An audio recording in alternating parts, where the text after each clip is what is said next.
Es cuando hay un sobrepaso de la articulación temporomandibular y el paciente no puede abrir o cerrar la boca.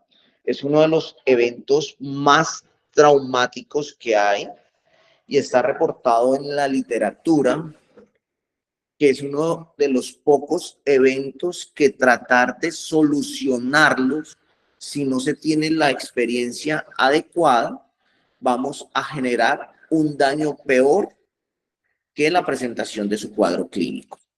Entonces, vamos a comenzar a hablar de cómo es la presentación del cuadro clínico.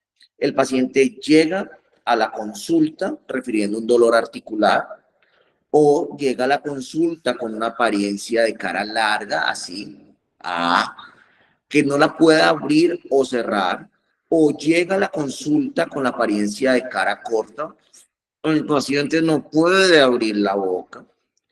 Ahí es donde nos encontramos el dilema. Tenemos que comenzar a preguntarle al paciente si fue un evento traumático, si ha tenido algún evento de estrés en los últimos días, porque es que el apretar los dientes hace que el disco articular se inflame y al estar inflamado, el cóndilo no puede rodar adecuadamente para el movimiento de bisagra, de apertura y cierre. Ya teniendo algunas preguntas, algunas respuestas que me ha dado el paciente, procedemos a evaluar si el cóndilo, que es el huesito que queda acá, que queda más o menos a 5 a 7 milímetros por debajo del borde inferior del arco cigomático, ¿se moviliza o no se moviliza? Entonces hagamos el ejercicio. 5 a 7 milímetros, abrimos la boca y sentimos que se genera una depresión en la zona. Eso quiere decir que se está movilizando. Ya el problema pues no es de una inadecuada apertura, sino que cuando ya queda abierto, nosotros vemos una depresión en la zona, hacemos que cierre la boca y no se puede cerrar. Eso quiere decir que el complejo cóndilo-disco está muy adelante y no permite hacer ese movimiento de bisagra. Hasta ahí quiero que toda la teoría quede muy clara. Somos los que vamos a diagnosticar. La segunda situación es qué vamos a hacer. Primero, tenemos que solucionar el problema al paciente por medio del diagnóstico. Ese diagnóstico, lo ideal es hacerlo de dos maneras. Podemos, si estamos en un primer nivel, podemos tomar una radiografía de articulación temporomandibular, pero desafortunadamente la radiografía de articulación temporomandibular se van a sobreponer muchas estructuras y al final pues no vamos a ver absolutamente nada. La segunda situación, si estamos en un hospital como el Hospital Universitario San José, le pedimos una tomografía en donde vamos a evidenciar que ese cóndilo ha salido de su cavidad articular y no está acompañándolo durante el movimiento, sino que se ha desplazado. Tenemos que mirar el lado derecho y el lado izquierdo, porque las luxaciones se pueden ser unilaterales, que tienen una característica que el paciente queda desviado hacia el lado, contralateral, si estoy luxado del lado derecho, me va a quedar la mandíbula luxada hacia el lado izquierdo. Y si estoy hacia el lado izquierdo, me va a quedar luxado hacia el lado derecho. Entonces tenemos que hacer esa información, es muy importante para el radiólogo y decirle, mire, aparentemente el paciente está luxado lado derecho o lado izquierdo o bilateral. Entonces, de acuerdo a esto, resultado, vamos a tomar unas decisiones, que es el manejo primero no quirúrgico del paciente. Entonces ya tenemos el paciente que llegó al hospital San José. Tenemos el paciente que llega a la clínica, a la estancia. Entonces tenemos que tomar una radiografía, tenemos que tomar una tomografía para determinar si hay una luxación anterior, perdón, una luxación del lado derecho o del lado izquierdo, pero como tenemos los medios diagnósticos adecuados, le pedimos adicionalmente una resonancia nuclear magnética. Eso dice la literatura. El uno o el otro o los dos. Eso sí, auditoría médica nos tiene que decir cuál de los dos pedimos porque nos pueden glosar el uno o el otro. Lo ideal es que pidamos los dos. Ya cuando tengamos los dos exámenes, vamos a determinar con la resonancia si es el componente muscular, que se me contrajo el pterigoideo, que no podemos ver en la tomografía, si es el componente del disco articular que se fue hacia adelante y me está haciendo una obstrucción para que ese cóndilo se vuelva hacia atrás, o si es una combinación de que tiene una eminencia articular demasiado larga con un cóndilo luxado hacia adelante o con una contractura del músculo pterigoideo. Por eso es lo ideal, es una resonancia nuclear magnética. Si no la tenemos, pedimos una tomografía. Si no la tenemos, pedimos una radiografía ATM. Si no tenemos la radiografía ATM, le pedimos una panorámica. Entonces comenzamos lo más mínimo, que es una panorámica. Sí, tomamos una radiografía ATM, pues en mi gusto, en mi concepto no me gusta.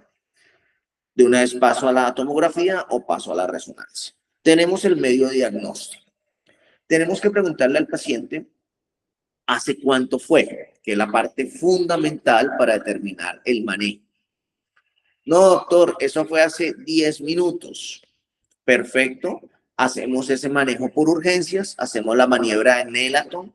No la aconsejo que la hagan los médicos de urgencias, aunque lo ideal es que lo aprendan a hacer. Se desciende el cóndilo, la mandíbula y se va hacia atrás. Pero he tenido casos en donde me han llegado pacientes con fractura de cóndilo. ¿Se acuerdan lo que les dije? Que a veces es peor el remedio que la enfermedad, producto de esa manipulación inadecuada y la fuerza que le hacen. ¿Por qué le hacen mucha fuerza? Porque resulta que no le preguntan al paciente hace cuánto fue la luxación. Entonces, el paciente puede decir, fue hace una hora, fue hace 20 minutos, fue hace 15 minutos, o fue hace un día, fue hace 3 días o hace 5 días. Eso hace la diferencia. Si fue menos de una hora o 2 horas o máximo 6 horas, se puede manipular todavía en el cubículo de urgencias. Si ha pasado más de 6 horas, entre 3 y 6 horas, lo ideal es que este paciente sea llevado a un quirófano y haga su reducción bajo anestesia local más sedación o la colocación de un relajante muscular. Ese relajante muscular el anestesiólogo se lo coloca y usted simplemente tocándolo, como hay una relajación muscular, se devuelve. Siempre y cuando su componente sea muscular. Bueno, tenemos el primer problema solucionado. El segundo problema, cuando el componente del disco articular lo tenemos que llevar a cirugía para que el anestesiólogo lo cede, le coloque su relajante muscular, le hacemos la presión y no devuelve. Entonces ya tenemos que hacer una maniobra que se llama la maniobra de Nelaton. Para eso tenemos que tener las imágenes de la tomografía o tomografía y resonancia o solamente la resonancia para entrar a determinar cuál de los dos vamos a reducir o si tenemos que reducir los dos.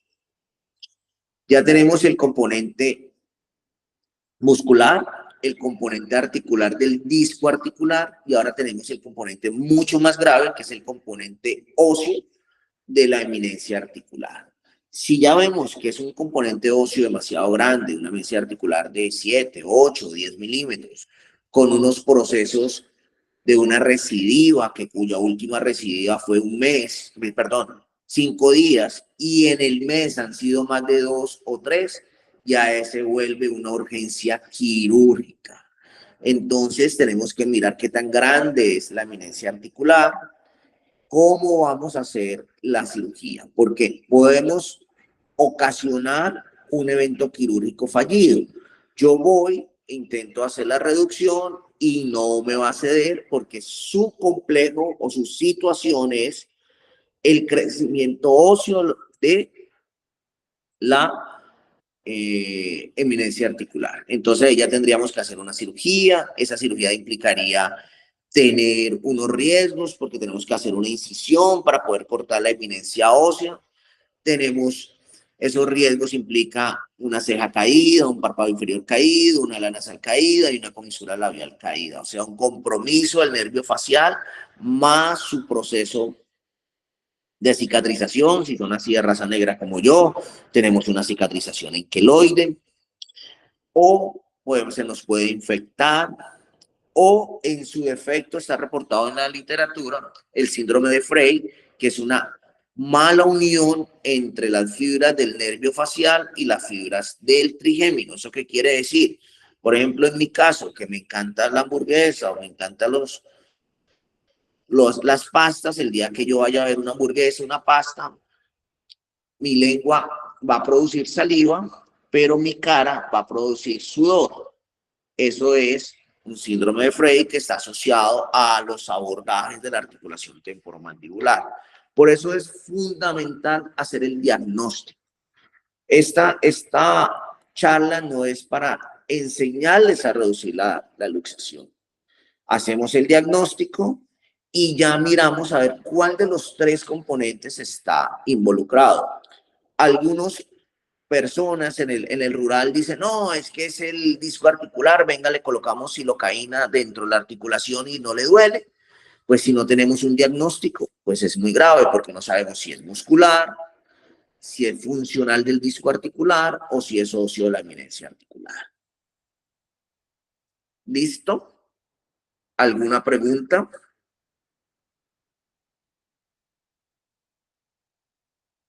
Hola,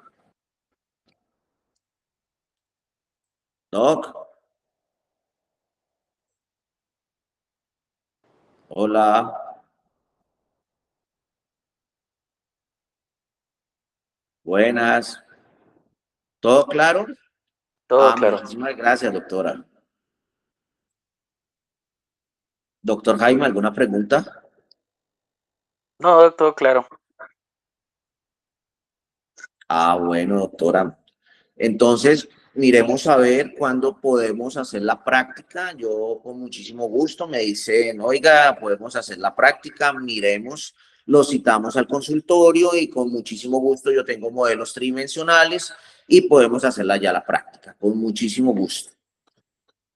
Listo, muchísimas gracias. Entonces yo voy a coordinar eso con dirección médica para poder realizar la práctica. Sí, porque yo le puedo mostrar cómo es la maniobra de Nelaton, pero la idea es explicarle a ellos qué es lo que hace la maniobra de Nelaton. También la idea era que ellos miraran que hay tres componentes